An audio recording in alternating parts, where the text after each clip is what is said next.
দক্ষিণ আমেরিকার দেশ চিলিতে শক্তিশালী 6.1 মাত্রার ভূমিকম্প আঘাত হেনেছে। শুক্রবার এক প্রতিবেদনে তথ্য জানিয়েছে বার্তা সংস্থা রয়টার্স। স্থানীয় সময় বৃহস্পতিবার দেশটির উত্তরাঞ্চলে এই ভূমিকম্প আঘাত হানে। তাৎক্ষণিকভাবে ক্ষয়ক্ষতি বা হতাহতের কোনো খবর আসেনি। বার্তা সংস্থাটি বলছে, বৃহস্পতিবার চিলির উত্তরাঞ্চলীয় বন্দর নগরী আন্তোফাগাস্তায় 6.1 মাত্রার একটি ভূমিকম্প আঘাত হেনেছে বলে ইউরোপীয় ভূমধ্যসাগরীয় সিসমোলজিক্যাল সেন্টার জানিয়েছে। ভূমিকম্পটির গভীরতা ছিল 104 কিলোমিটার। বিশ্বের ভূমিকম্প প্রবণ দেশগুলোর মধ্যে অন্যতম চিলি।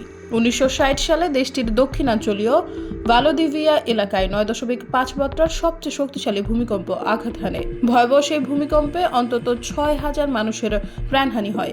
এর আগে গত বছরের ডিসেম্বরের দ্বিতীয় সপ্তাহে চিলিতে 6.2 মাত্রার শক্তিশালী ভূমিকম্প আঘাত হানে।